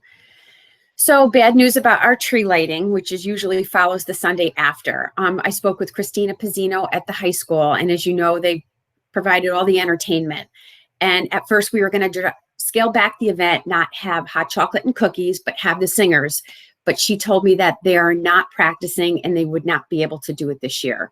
She's devastated because this is the highlight of her season and her group, but it was almost impossible to do it.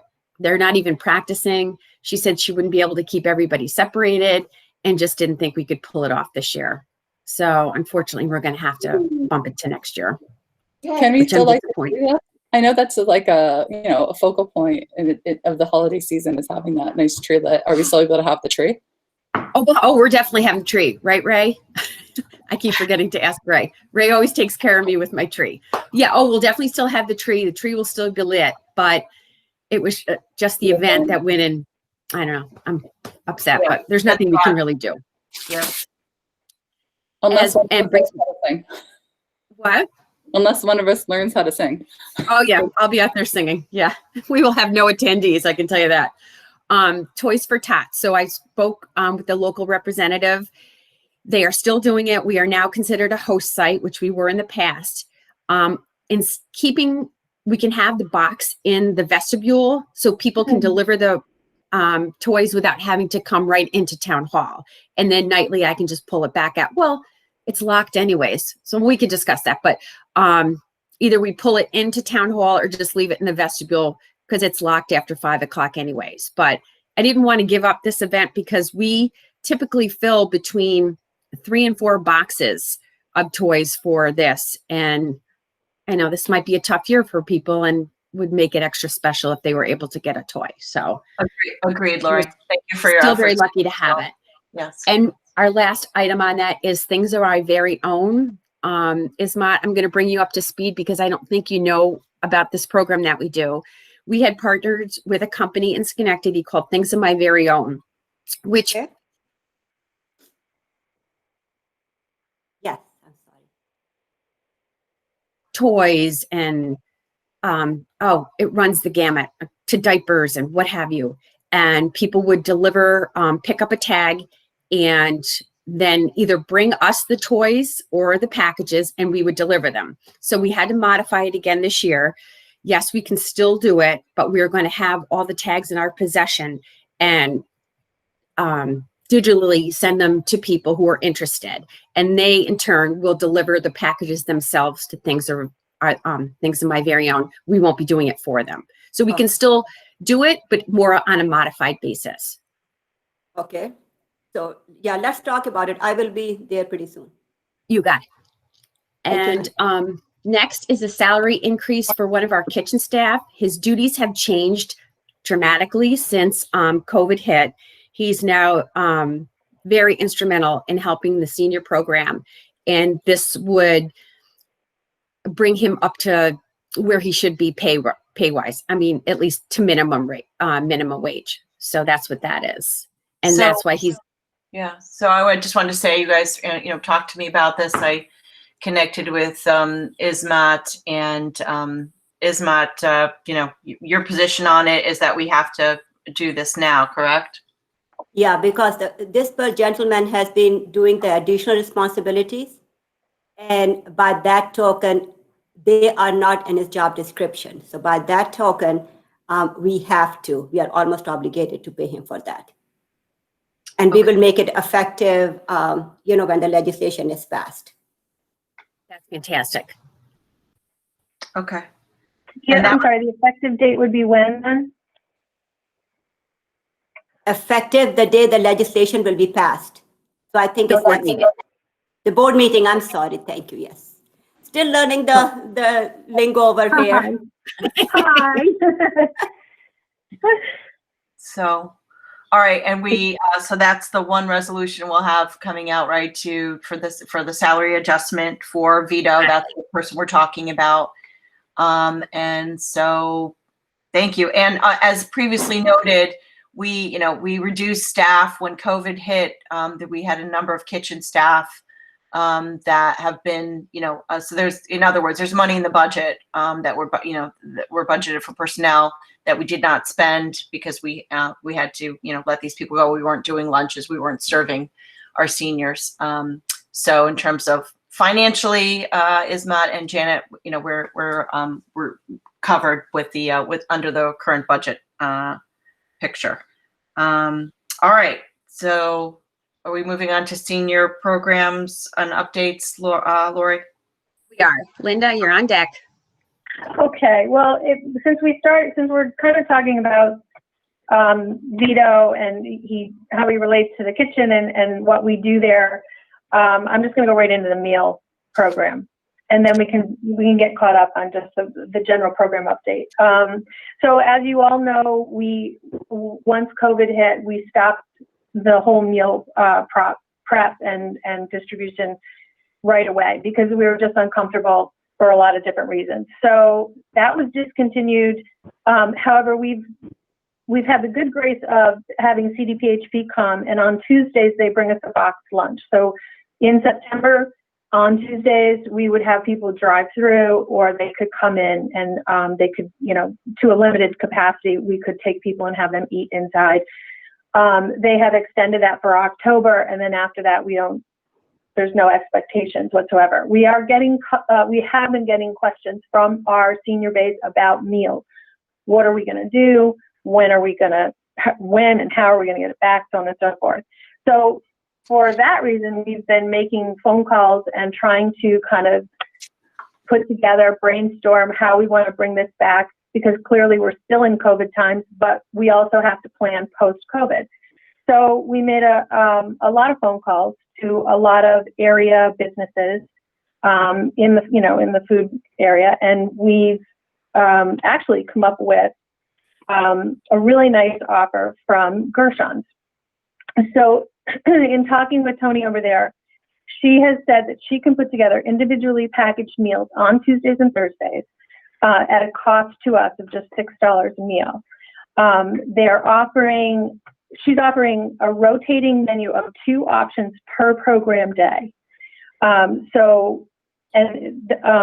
We'll get back to probably even more so now. We'll be taking reservations. And so those, people will be filling out, we'll advertise the meals for the month. People will be putting in their reservations, then we'll communicate that out to Gershon's on a weekly basis. There's probably going to be an eat-in and a takeout option, more of a takeout option now that wasn't emphasized as much earlier, just because, for obvious reasons, we're still in COVID time. So also adding a component whereby it'll be a boxed meal for the main portion of it and the cost. But we're also going to offer an a la carte option. So they'll have, bottled drinks, individually packaged snacks or desserts, so on and so forth. And then that, people can pick and choose as they will. We'd still like to continue offering this to our seniors at $5. That is the sweet spot for a number of reasons. The previous meal, and then, to what we just discussed, the previous meal program had 3 kitchen staff workers, and now we're just down to the 1. So at the end of the day, this is a good news story for us. Our budget lines might need to be adjusted to reflect the changes, but where the town subsidized in 2019 $13 for our meals under this program for 2021, the subsidization would be $4. So it's a big savings to the town. And the reason I really like where this is headed is because Gershon's is a staple in this community. It's very well received by young, old, doesn't matter. She's consistent. She has a soft spot for seniors. She's worked with seniors before, so she gets it. So she's actually willing to put a program together that works specifically for us and for what we're doing. She's just been really great. Yeah. I'll probably be talking with her more today just to kind of flush things out, and maybe we'd like to start it as soon as possible. We're kind of estimating that maybe it'll be like 15 per program day, 15 meals per program day. And then over time, as COVID starts to dissipate, then you'll see that number increase. And of course, there is no contract here. So all we're doing is kind of rejiggering what's already in our budget. And we're just finding a new way to do this. So that's another upside. Since our meal program's been on hiatus since March, we have plenty of funds in the budget, so we can begin this immediately. And what we were hoping to do is maybe kick off with like a Halloween meal, a special meal, and then also pick a date in between November and December, whereby we can do one holiday meal instead of, in years past where we did two. And of course, this would all be individually packaged, so it's COVID safe, and so on and so forth. So there's lots of good news here. There's lots of detail and lots to think about. And if you want to talk about any of the details offline, we're happy to do that. Yeah, I just wanted to jump in quick again. Thank you all. You guys have, the whole senior staff has worked tirelessly during the pandemic to continue to be very creative and to serve our seniors in every way. And I've mentioned that, but I can't mention it enough. This is another example of you guys making an effort to serve our seniors, and at the same time, honestly, you're saving the town some additional money. So Ismat and Janet, I had them run the numbers. I looked at, we are going to have to make some modifications on a couple of budget lines, the personnel line and the supplies line, but they've worked the numbers. So I'm going to, after this meeting, I will send or have them send their workup so you can, in terms of, the next round of budget, know what those numbers look like. But where we were subsidizing in 2019 these meals to the tune of, $20,000, $595, we're looking under the current construct to only have to subsidize about $8,000. So again, commended. You're thinking about the seniors, but also thinking about how to save the town money. So win-win, and just can't thank you guys enough. We're going to talk about another instance and where you guys have also been thinking outside of the box too, but wanted to thank you and just note that, yeah, there will have to be some changes, and Ismat and Janet, I will send those along, and any questions you have, with that, you can come to me, but Linda and Lori and Lisa have run it, and they're the experts, and you can certainly go to them and work through that with them. Sounds great. And Rosemary, we will incorporate that with the prelim budget. Okay, thank you so much. So Perfect. thank you again. Thanks, Linda. And sorry, didn't mean to cut you off. I just wanted to thank you. No problem. I also just wanted to let you know that we have been talking about the whole issue of, and this is going to kind of dovetail into what you want to talk about with advertising opportunities, but we have been making some phone calls about a van. And we've already had conversations a little bit with Ray and Janet about this. And so we put a call out to a couple of the other senior centers that do run a van currently. One of them's in Scotia Glenville, and the other one's up in Clifton Park. Clifton Park has two locations, one in Clifton Park and one in Half Moon. And we're still fact finding, but we're finding some interesting things and so I don't know if you want to get into the details now, or you want to kind of sidebar this. Maybe when we have the full picture, because I know we've been talking about this for a while. There was some budgeting of the van because, one, we wouldn't have to have a CDL, person to drive it. Two, the big rig needs to be replaced, but that's a separate issue.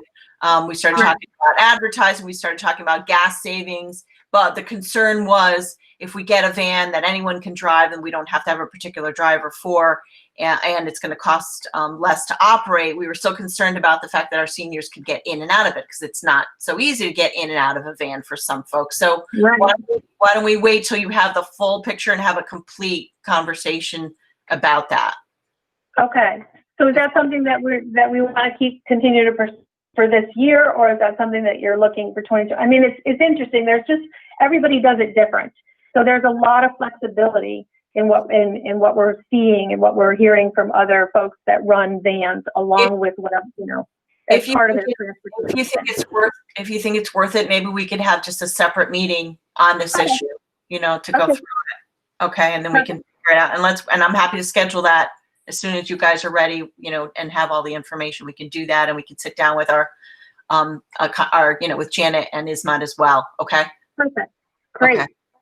So I think your next item, like you were just talking about, program and October activities, and then we can talk about advertising. I'll keep it brief. We're averaging about 20 people a day. There's ebb and flow to that number, so it's not like 20 people just come and sit and stay put. They're doing different things. Some people come for cards. Some people come for lunch and stay. Some people come up and use the computer room.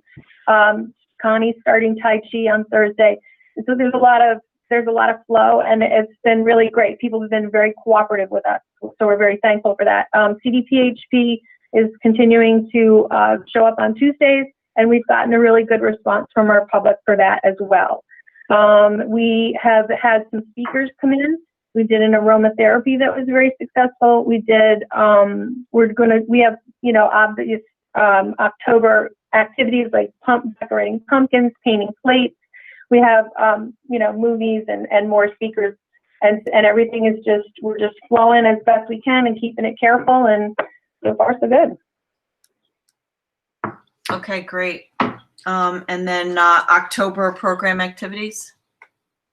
That would be like we have a couple of different art projects that are going to be done on site in addition to, the comings and goings of what people are doing normally, which is socialization and cards and computers and stuff like that.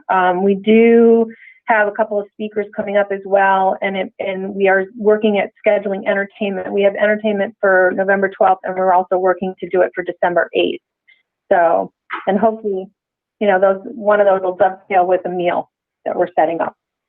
Okay. So, okay. Great, thanks. And then the last item on here was an advertising opportunity update, and I did ask Lisa Stevens, I know you've all been working on it. Lisa sent me some information yesterday in terms of early in the spring, this had come up with, advertising on our van. But I think there's been opportunities that have been discussed in the past. And again, I commend you all for sort of thinking outside of the box and revisiting this issue and thinking of ways that not only, can we serve our residents, but perhaps, produce additional revenue streams for the town. And so I know Alexis has some input on this, but Lisa, if you could speak to, what you shared with us yesterday and your thoughts and work and research on this, and then we can have a fuller conversation about it too with Alexis. Sure. Can you guys hear me? Yes. Thanks, Lisa. Okay, great. So basically, we had looked at this several years ago. Lori and I had investigated what other towns were doing. And we found that some towns have formal programs of sponsorship where they have a web page on their town website that offers opportunities to the community to sponsor different things in different programs and different items in the town. So we did not pursue it further at that time, but we did actually move on it in other ways. So the town senior center currently, we have sponsorship in, the past 2 years, we've gotten over $5,000 in sponsorship money towards exercise programs, which have allowed us to reduce the cost of the town of the programs. We no longer have to pay our instructors out of the town's funds. And we also have been able to make those exercise classes free to our senior population, which has increased the number of seniors participating. So that's been a great win for both the seniors as well as the town. We also, in the recreation program, Lori gets the bunny parade sponsored. We have in parks, memorial benches that, the town has people are able to purchase a bench and then place it somewhere with a memorial plaque on it, somewhere in one of the town parks, as well as at town hall. There are several. So even though this is something that we didn't pursue formally with websites and, looking for, having it more in a licensed agreement type of way, we are doing this type of thing already in the town. And I think that there is opportunity for more expansion of this, and maybe we should be formalizing that. If there's so many models out there of what other towns are doing, that I do think that this is, it's, within the scope of what towns are allowed to do. There's towns in New York State that are doing it. Clifton Park has sponsorship of their bus, their senior center bus. So that would be a great option for us as well. We were approached back in February by All Points Media. A representative was talking to us about doing a bus sticker for, I think it was an insurance company. And that fell apart because of COVID. And we are looking back into that to see if that's still an opportunity for us. It would have been $300 a month.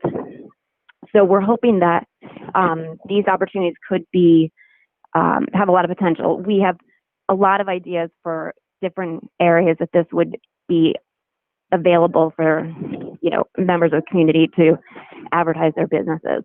One example in one town is at the town pool, they put advertisement around the pool on the fences. So that's similar to what they do at the baseball field for, Little League. So I do think this could be a great thing for the town, as well as a great way to promote, businesses in the community. And that's essentially where we're at. Does anyone have any questions? Lori, Lisa, I have a quick question. So I know there was a discussion, I think it maybe put us off on a tangent, because when this first came up with All Points Media, I remember the former comptroller was saying, well, shouldn't we go to CDPHP or FP and not just an emblem? But now that I've done some research on All Points Media, it seems like they basically are a marketing company that is geared towards, for example, senior centers, and they'll bring appropriate advertisement or marketing campaigns to senior centers. It's not as if we are the curators of the ads itself. And so it seems like, All Points Media, it seems like it would be, I'm sure there's others out there, but it would seem like that's specifically catered to advertising at a senior center.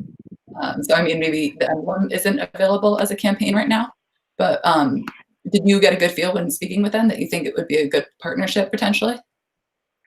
Definitely. I think we would have approval on, we would be able to say, yes or no to if this advertising group is appropriate for us. I think it would be great. That one potentially we figured if we did it every month, and it always depends on whether or not they have, someone looking to advertise in that way. And she also had a limited number of spots that she could put out there. So she also works with other community senior programs. So, if she has 10 people and there's only 5 ads available, then, we might not get it. But so there's no guarantee.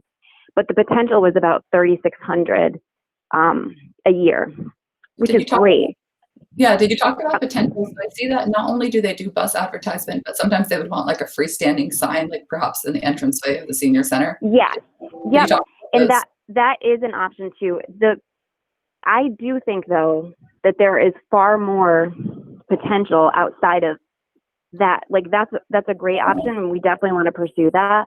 But I think that there is so much more potential out there with other organizations that are not using All Points Media to advertise just with the senior center. So I think that's that everything should be pursued in order to maximize the potential for the town. Because I do think, like we were saying with the senior program, we do want to offer people more. Like we're always in the recreation department thinking like, what could we do to add, value to people's lives in the community? But we don't want to do it at the cost of increasing fees. So, this is a great way to, have more opportunities for programming, but not raise taxes.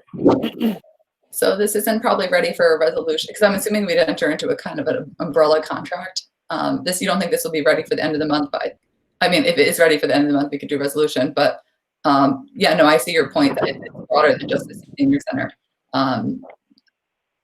I guess where do we take it from here? Because I don't want this to get lost in the shuffle of things. Yeah, I think, Lisa, sorry, but maybe could we convene on this issue too? Maybe we could have the conversation about the van at the same time or whatever, but just have an offline. And because to Alexis's point, I think we need to identify what, we want to do if we are going to have agreements in place, what you guys are comfortable with. You can give us some more details about the things that you've been doing. That would be easy to do, but I'm all for the sooner the better. If we can bring in some additional revenue streams into the town, I'm all for doing that. So I would love to meet. Yeah, we could even as early as next week. I could give you guys. We have a lot of research on this already, and we can show you what other towns are doing because it can be done in a lot of ways. Licensing is one of the ways, but a lot of it would be up to the board and the attorneys on how to best proceed. But we can show you the options and what we think would be, great opportunities for the town. Can you guys take charge of trying to schedule something then, Lisa, put out, Yeah, whether Google Meet or whatever, and let's, you're right, I don't want to get this lost and want to, if we can start to bring in money sooner than later, that's better. But and I think absolutely. how we did the speed signs. Sorry, not to cut something out. When we did the speed signs, I know we had like a subgroup where like Ray McManus and I met, and then we brought the quotes back to the committee. So if you want, like maybe Lisa Stevens and whoever else to meet, bring the best offers forward, then we can present them to the committee, and you guys can have a more informed decision. Great. Rosemary, can I be included in that meeting too? Absolutely. With the money coming in? Yes. Thank you so much. Yes, absolutely. Our town Great. attorney's office, ISMA, and and our senior center staff should all be involved. Perfect. So again, thank you guys once again for thinking outside of the box, looking to serve our residents, but in an economical way, and also now in a way to bring in additional revenue. So very thankful. And just FYI, I just sent to our comptroller the information that you guys just shared about the advertising information, but also about the senior meal program changes, so they can make those adjustments in the budget and have an understanding, in front of them of what you guys are proposing and how this is going to save the town. The meal proposal is going to save us some money. Anything else? I do have one question. Are we having an in-person meeting at the end of the month, or is it virtual, the town board meeting? Yasmin can speak to this if she's on the call, but I think the intent is we're doing the agenda meeting in person, and then the town board meeting, because it has it will be in person as well. But Yasmin can speak to that.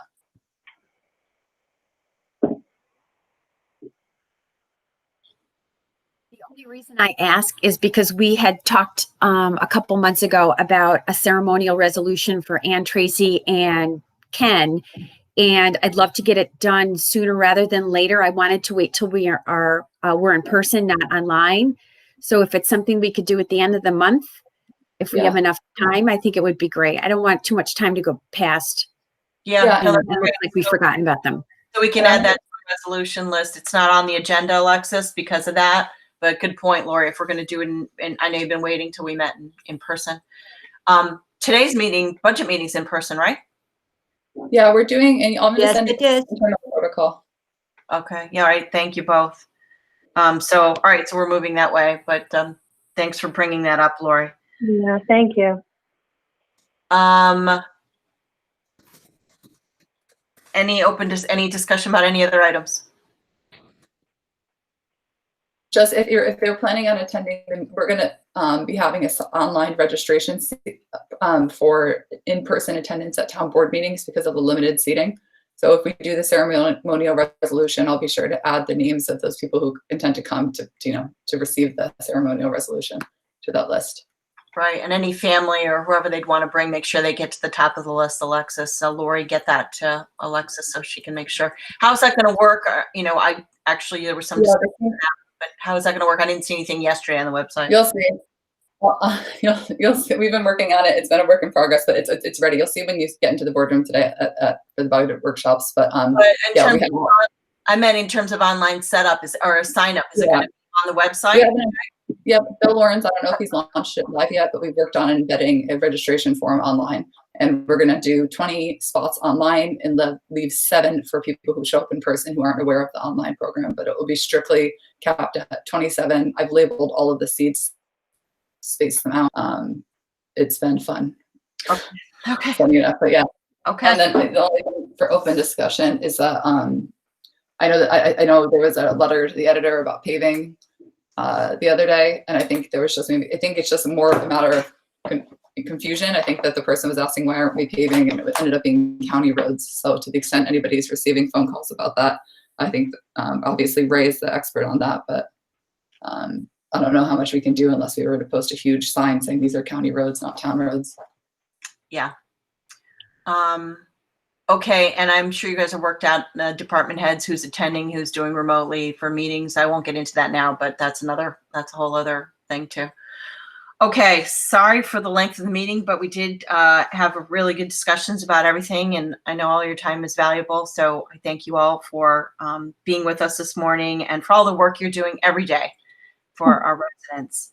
I think we just need to schedule our next meeting, November, which will be November 4th at 8 a.m.